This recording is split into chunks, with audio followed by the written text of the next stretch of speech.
Greetings, friends. Come, sit by the fire. The winds are cold tonight, and when the winds grow cold, old stories have a way of waking. I am Someguy, a humble Pandaren monk, student of history, drinker of tea, and occasional listener to things better left sleeping beneath the world. Today, we speak not of what has happened, we speak of what may happen. A theory, a warning. A tale brewed from old lore, Titan ruins, whispers beneath the ice, and the slow, troubled heartbeat of Azeroth herself. For many years, we believed Azeroth was a world, a home, a battlefield, a place of kingdoms, wars, gods, monsters, and heroes. But Azeroth is more than land and sea. She is alive. Beneath the mountains, beneath the roots, beneath the bones of empires and the ashes of war, there is a sleeping soul, a world soul, perhaps the greatest ever known. The Titans looked upon her and called her precious. The Void looked upon her and called her destiny. The Legion looked upon her and called her danger. Mortals looked upon her and called her home. But what does Azeroth call herself? That, my friends, may be the question that breaks the world again. Not all of it, not this time, but one land in particular, one frozen crown upon the head of the world. Northren, the place of ancient prisons, the place of Titan machines. The place where dragons came to die, the place where the dead once marched beneath a crown of ice, and perhaps, soon, the place where Azeroth takes her first true breath. This is the theory of the second Sundering, the Sundering of Northren. Before we speak of broken ice and shattered land, we must begin with the oldest truth. Azeroth is not simply a planet. She is a world soul. Deep within her rests a being of cosmic importance, a sleeping power so great that nearly every force in existence has tried to claim her, corrupt her, shape her, wound her, or protect her. The Titans said they came to order the world. They battled the old gods. They empowered keepers. They raised great facilities across Azeroth.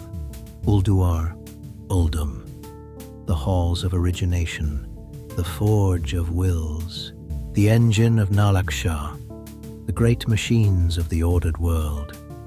To many, these were safeguards, and perhaps some of them were. But listen carefully, friend. A cage built from gold is still a cage. A prison carved with beautiful runes is still a prison, and a destiny written by another hand is still not freedom. The Titans did not merely protect Azeroth. They shaped her. They ordered her. They placed keepers, watchers, protocols, engines, archives, prisons, and failsafes throughout the world. We are told these things were needed because the old gods had infested Azeroth, and that is true. But truth, like good tea, has many layers. Yes, the old gods were a threat. Yes, the Void sought to corrupt the world soul. Yes, Azeroth needed protection. But protection can become possession, guidance can become control, and order, when taken too far, can become another form of domination. This is where our theory begins. What if the Titan facilities were not only built to protect Azeroth from the Void? What if they were also built to ensure that when Azeroth awakened, she awakened properly? Properly, of course, meaning as the Titans wished, not as Azeroth chose. Now, my friends, let us speak carefully. I do not say the Titans are evil. That is too simple. History rarely bows to simple answers. The Titans are beings of order. They see chaos and seek pattern. They see danger and seek containment. They see potential and seek design. To them, this may not be cruelty. It may be duty. Imagine a gardener trimming a tree.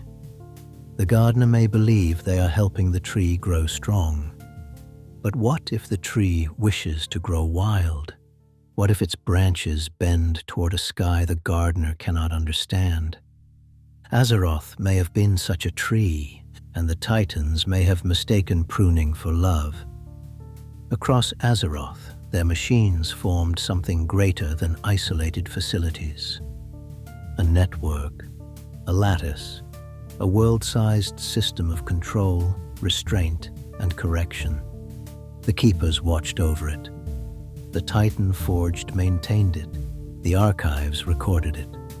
The re-origination system stood ready should corruption spread too far. And at the heart of one of the greatest of these systems stood Northren, cold, ancient Northren, land of storm peaks and Ulduar, land of ice crown and dragon blight, land of Sholazar and Azjol Nerub, a continent thick with old power. More than any other place, Northrend is layered with prisons. Yogg-Saron beneath Ulduar, the frozen throne above Icecrown. The dead bound by domination, dragon bones resting in frozen earth, Titan watchers sleeping inside mountains. Nu-Ru-Bi-Un kingdoms buried beneath the ice. Everywhere in Northrend, something is buried. Something is watched. Something is chained. So I ask you, friend, what if Northrend itself is a lock? What if Ulduar is not merely a city of the Titans? What if it is the crownstone of a prison built around the world's soul? What if the frozen north is not just where ancient powers were contained, but where Azeroth's own awakening was restrained? For years now, Azeroth has been speaking, not in words at first, in wounds, in dreams, in visions, in radiant songs heard by those sensitive enough, unlucky enough, or chosen enough to listen. Magni heard her pain. The champions of Azeroth carried her heart. The sword of Sargeras pierced Silithus, and the world bled. Then came deeper whispers, deeper songs, a call from beneath stone, a memory from before memory. And as the forces of the void move again, as ancient enemies gather near sources of power and prophecy, Azeroth's song grows louder. But what is a song, friend? A song may soothe, a song may guide, a song may warn. And sometimes a song may become a scream. Imagine Azeroth at the edge of awakening, the void reaching for her, the Titans returning to claim her. Mortals fighting desperately upon the surface, not fully understanding that the battlefield is not merely above the world, it is within her. The void would say, "Be free in shadow." The Titans would say, "Be safe in order." The light may say, "Be pure." Death may say, "All things end." But Azeroth, perhaps she says only this, "I am." And with that first true declaration, the prison begins to fail. The Titan lattice awakens, ancient engines beneath the earth begin to turn. Ulduar burns with golden light. The mountains of storm peaks tremble. The ice of Icecrown groans. The bones of Dragonblight hum. The roots of Sholazar twist in soil that suddenly remembers the warmth of creation. The old systems do what they were built to do. They restrain, they correct, they hold. But this time they are not holding back corruption, they are holding back birth. And birth, my friends, is not gentle. And the broken north begins to move again, not back into what it was. No, some things, once broken, do not return to their old shape, but they may become something new. The crown scar glows softer, the verdant deep breathes, the dragon bones rest. Azjol Nerub opens its gates, Ulduar falls silent, not as a prison, but as a memorial.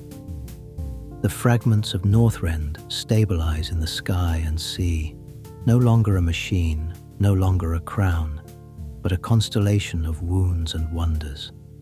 A reminder, The world was never sleeping. She was waiting. So, friends, what would this mean for us? For the Alliance? For the Horde? For every soul that has called Azeroth home? It would mean the age of borrowed destinies is ending. For so long, great powers have told mortals what they are. The Titans called them creations. The old gods called them pawns. The Legion called them fuel. Death called them inevitable. The light called them chosen. The void called them possible. But Azeroth, perhaps Azeroth calls them children. Not perfect children, not obedient children. No, messy children, loud children.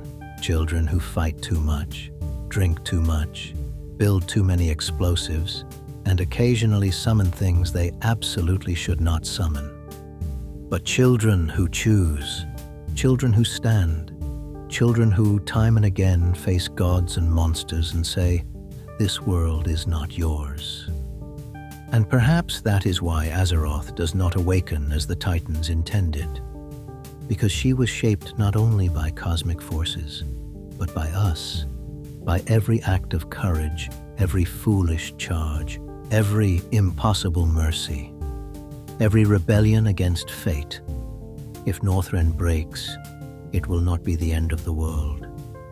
It will be the end of the world as a prison, a hard lesson, a painful birth, a second sundering. And from its broken ice may come the first true dawn of a free Azeroth. I am Someguy, Pandaren monk and humble lore historian. Thank you for sharing this fire, this tea, and this tale. Walk gently, friends. The world beneath your feet may be listening, and one day soon, she may answer. The moment comes without mercy. The sky above Northren opens like cracked porcelain, not with field fire, not with dragon flame, not with the shadow of an old god, but with light from beneath, world light. Living light, gold, blue, and white, pulsing from the seams of the frozen land. At Ulduar, the Watchers awaken in panic. Some hear the Pantheon's command, some hear Azeroth's song, some hear both, and shatter beneath the contradiction. Titan-forged constructs march without orders. Storm giants kneel in confusion. The great discs of Northren flicker with forbidden records. Algalon's old calculations fail. The machine cannot measure a soul that refuses its assigned shape. Then beneath the continent, the lattice snaps, not all at once. First, a crack beneath Icecrown, then a tremor through storm peaks. Then Dragonblight splits, and the bones of ancient dragons rise through the snow. The sea around Borean tundra begins to boil. The cliffs of Howling Fjord tear away from the mainland. Sholazar Basin collapses downward, not into death, but into impossible green life. Azyol Nerub rises from below, webbed towers breaking through frozen stone. And Ulduar itself begins to lift from the mountains, half city, half engine, half prison, as though the Titan's own lock has been forced from the door. The people of Azeroth will give this event many names. The fracturing, the icefall, the northern breaking. But one name will remain, the crown break, because Northren was the crown of the world, and the crown has cracked. Now some will say, "Someguy, we have heard this tale before." And yes, friend, we have. Long ago, ancient Kalimdor was shattered by the first great sundering. The well of eternity collapsed. The world screamed. The seas rushed inward. Continents were born from catastrophe.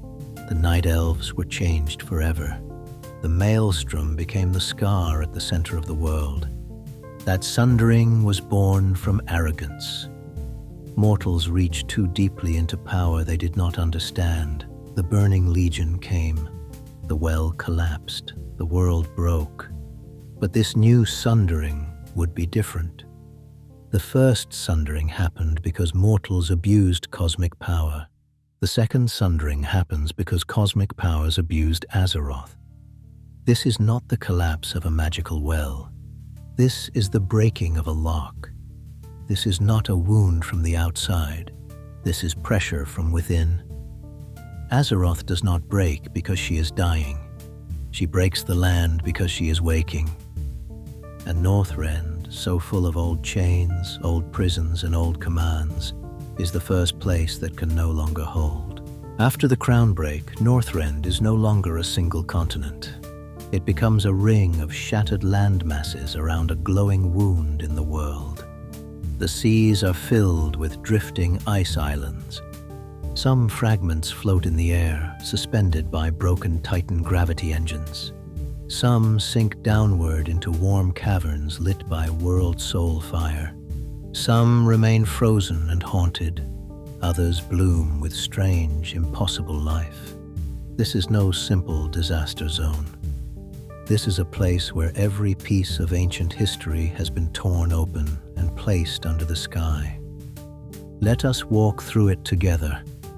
Careful steps, friend. The ice is thin, and history has teeth. First we come to the Crown Scar. Once this was Ice Crown, a land of black ice, serenite, death, and domination. The frozen throne stood here. The Lich King ruled here. Armies of the dead marched from here. Even after the fall of Arthas, even after Bolvar took the burden, even after the crown was shattered, Ice Crown remained a symbol of control. Domination magic, the helm, the scourge, the endless question of whether the dead could ever truly be free. Now Ice Crown is split open.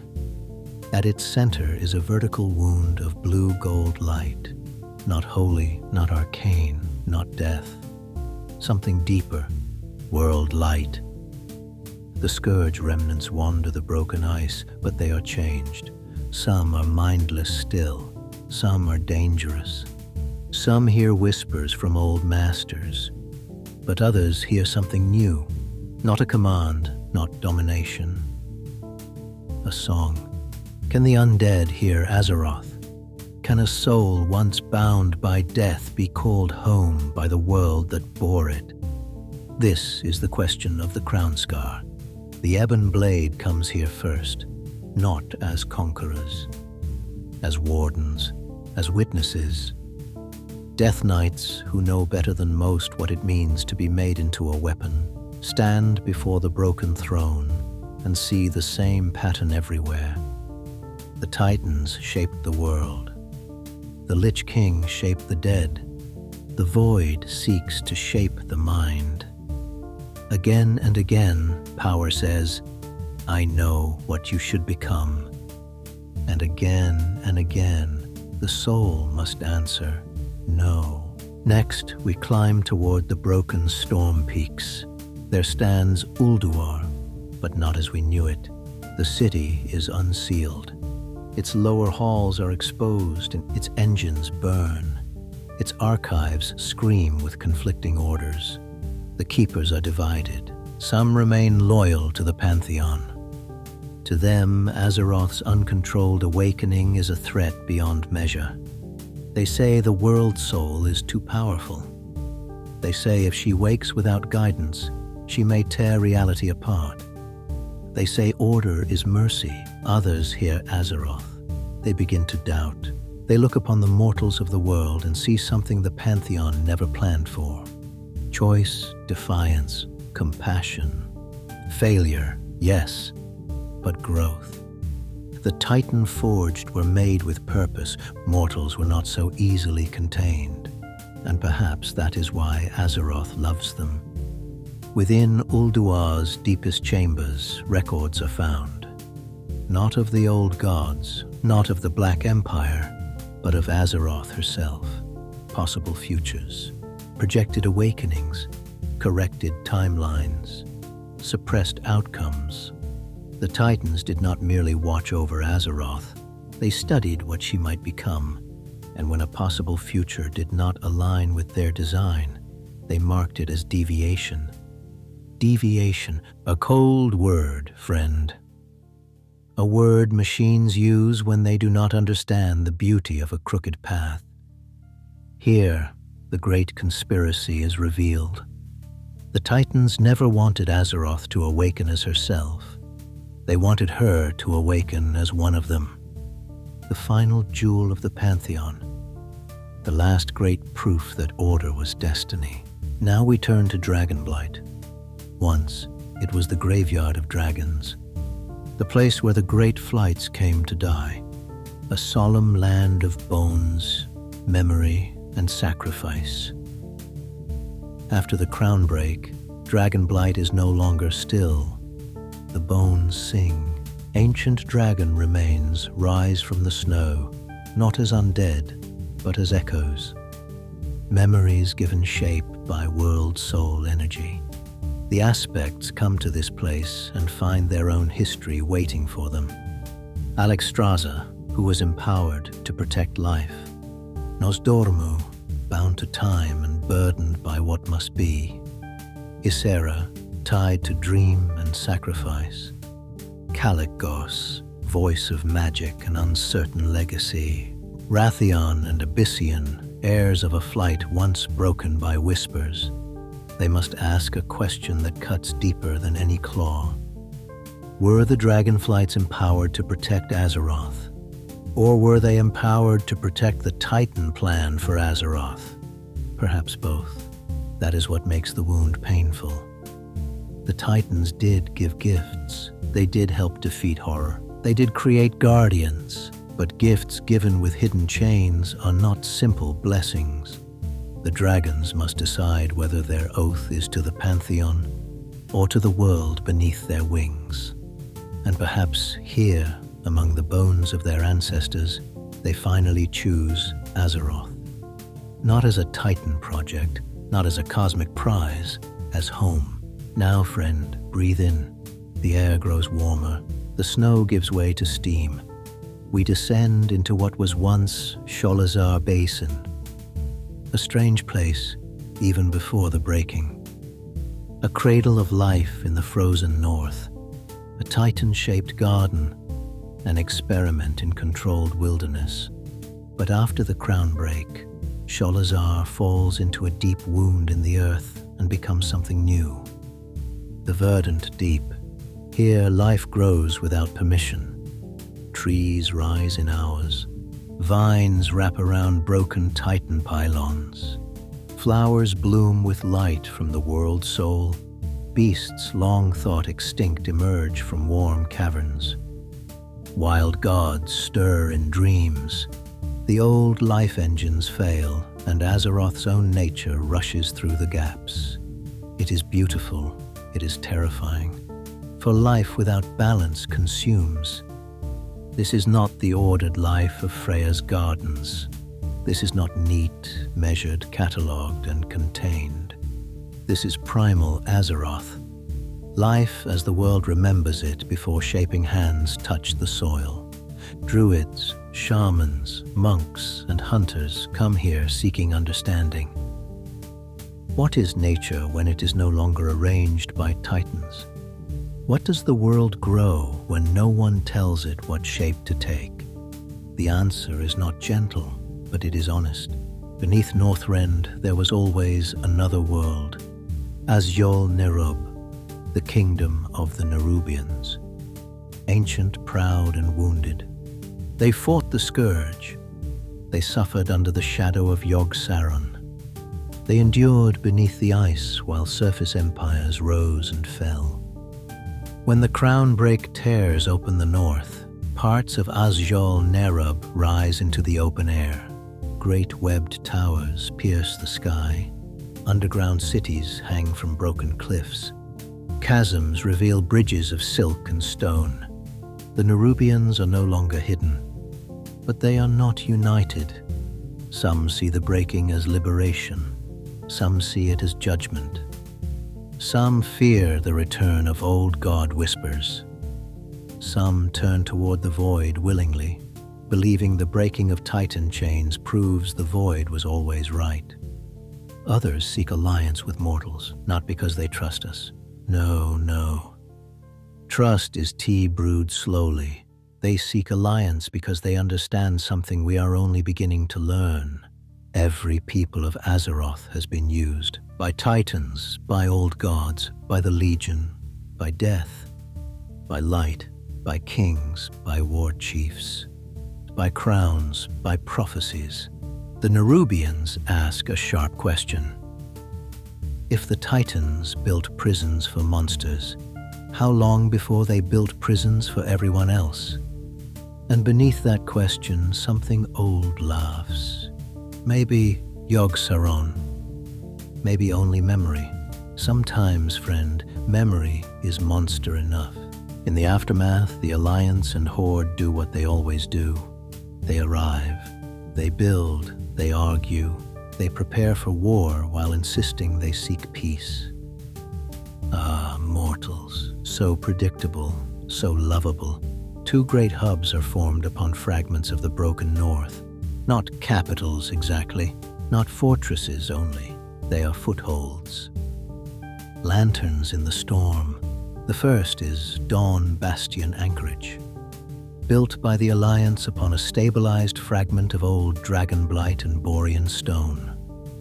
It is a place of blue banners, brass observatories, arcane anchors, griffin platforms, titan research tents, and solemn chapels.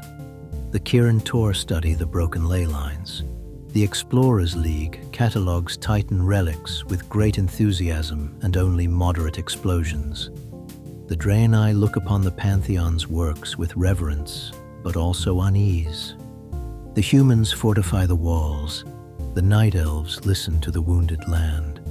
The void touched among them are watched carefully, but perhaps they understand the danger better than anyone. Dawn Bastion asks one question above all others. Can order exist without control? Can the Alliance negotiate with the Titans? Can ancient guardians be reasoned with? Can a flawed system be reformed? There is hope here, but also pride. The second hub is Bloodwake Hold, built by the Horde upon jagged fragments of old Howling Fjord and Grizzly Hills. The land itself is chained together by goblin engineering, Tauren earthrights, forsaken alchemy, and orcish stubbornness. Red banners snap in the frozen wind. Bonfires burn through the night. Zeppelins dock against broken cliffs. Shaman drums echo across the ice. Blood Elf Magisters stabilize energy fractures, while goblins insist the entire operation is perfectly safe, which means it is only slightly on fire. The Horde remembers chains. Orcs remember the Legion. Forsaken remember domination. Blood Elves remember addiction and loss. Tauren remember the voice of the Earth Mother. Trolls remember old gods, old empires, and the price of kneeling. Bloodwake. Hold asks a different question. Can freedom survive without becoming chaos? The Horde does not want the Titans to claim Azeroth. It does not want the Void to claim her either. Its answer is simple. No masters, not above, not below, not from the stars, not from the deep. Between these two hubs floats the Broken Span, a neutral meeting ground built from Titan wreckage, dragonbone bridges, earth and stone, and more optimism than good sense. Here, both factions meet. They trade supplies. They exchange intelligence. They accuse each other of causing problems. Then they solve those problems together. The Ebon Blade stands here. The Dragonflights send emissaries. The Earthen bring knowledge from beneath the world. The Kirin Tor bring maps. The Shamans bring warnings. The monks bring tea. Very important, the tea. Without tea, diplomacy becomes shouting.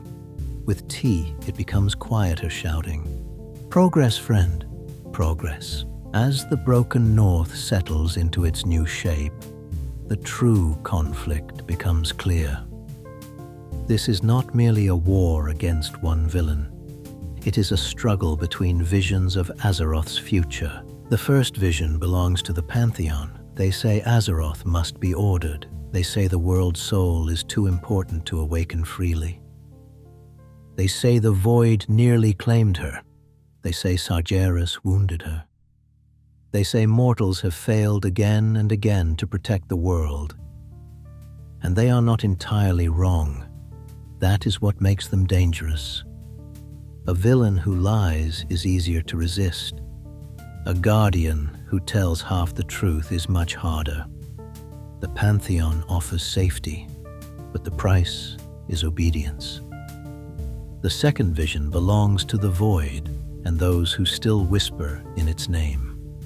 They say the breaking proves the Titans were jailers. They say freedom lies in shadow. They say Azeroth must reject all chains and embrace the infinite dark. They speak of possibility, but possibility without compassion becomes madness. The void offers freedom, but the price is self. The third vision belongs to mortals, to the children of Azeroth, to those born of flesh, stone, blood, spirit, curse, accident, and choice. This vision says Azeroth must choose, not the Titans, not the void, not the light, not death, not any force that looks upon a living world and sees a prize. Azeroth must awaken as Azeroth. This is a frightening answer, because freedom is frightening. It does not guarantee safety. It does not promise perfection. It only promises that the path ahead belongs to the one who walks it. As a monk, I tell you this: balance is not stillness. Balance is movement with purpose. Azeroth does not need to stand motionless between cosmic powers forever. She needs to take one step, her own step. At last, the Pantheon moves. They activate a final protocol beneath Ulduar, a system older than most mortal kingdoms, older than the fall of the Black Empire, older than the rise of dragons, the re-origination crown, not a weapon meant to destroy Azeroth. No, that would be crude. This is more elegant, more terrible. It is a correction engine, a divine chisel, a crown of ordered power meant to shape the awakening world's soul into the form chosen for her. Through Ulduar, through the broken Titan lattice, through the exposed world core beneath Northren, the Pantheon attempts to complete what they began ages ago, to make Azeroth into their final design, their final sister, their final victory, their final Titan. The sky turns gold. The broken fragments of Northren align like pieces of a great machine. Ulduar rises higher, storms freeze in place, the dead fall silent. The dragon bones stop singing. The verdant deep stops growing. For one terrible moment, all of Northren becomes still, perfectly still, ordered, corrected, dead in all but name. And then the mortals of Azeroth do what they have always done. They ruin a god's plan. The Alliance strikes from Dawn Bastion. The Horde charges from Bloodwake. The Ebon Blade breaks through the Crown Scar. The dragons take wing over the shattered Dragonblight. The Nerubians rise from below. The Earthen awaken forgotten halls. The shamans call to the wounded land. The druids call to life unbound. The mages bend shattered ley lines. The monks breathe, center themselves, and strike at exactly the right pressure point. We do enjoy pressure points. Inside Ulduar, the final battle is not against Azeroth, never against Azeroth. It is against the will that would define her. A construct of the Pantheon, a living command, a being of pure, ordered purpose. It does not hate mortals. It does not rage. It simply says again and again, deviation must be corrected. And every hero of Azeroth answers, no. When the re-origination crown breaks, the world goes silent. Not dead silent, listening silent, The kind of silence before rain. The kind of silence after a bell has rung and the air still remembers its shape. Across every land, every sea, every ruin, every battlefield, every home, every grave, every temple, every tavern, every forest, every city, every shore.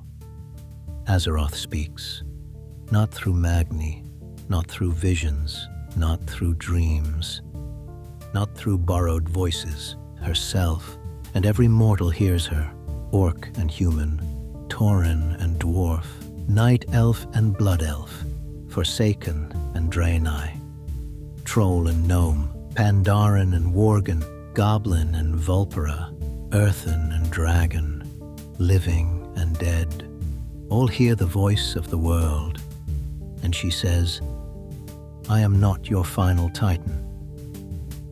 The words do not come with anger. That is important.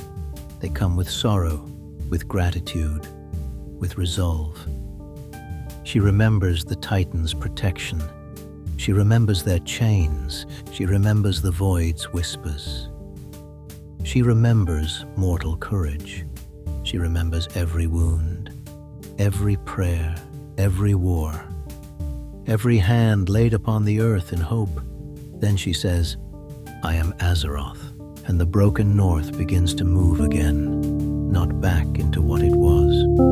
No, some things, once broken, do not return to their old shape, but they may become something new. The crown scar glows softer, the verdant deep breathes, the dragon bones rest as Yolnerub opens its gates. Ulduar falls silent, not as a prison, but as a memorial. The fragments of Northren stabilize in the sky and sea, no longer a machine, no longer a crown, but a constellation of wounds and wonders, a reminder. The world was never sleeping, she was waiting. So friends, what would this mean for us? For the Alliance? For the Horde? For every soul that is called Azeroth home? It would mean the age of borrowed destinies is ending. For so long, great powers have told mortals what they are. The Titans called them creations. The old gods called them pawns. The Legion called them fuel. Death called them inevitable. The light called them chosen. The void called them possible. But Azeroth, perhaps Azeroth calls them children. Not perfect children. Not obedient children. No, messy children. Loud children. Children who fight too much, drink too much, build too many explosives, and occasionally summon things they absolutely should not summon. But children who choose. Children who stand. Children who, time and again, face gods and monsters and say, this world is not yours. And perhaps that is why Azeroth does not awaken as the Titans intended, because she was shaped not only by cosmic forces, but by us, by every act of courage, every foolish charge, every impossible mercy, every rebellion against fate. If Northren breaks, it will not be the end of the world. It will be the end of the world as a prison, a hard lesson, a painful birth, a second sundering. And from its broken ice may come the first true dawn of a free Azeroth. I am Someguy, Pandaren monk and humble lore historian. Thank you for sharing this fire, this tea, and this tale. Walk gently, friends. The world beneath your feet may be listening, and one day soon she may answer.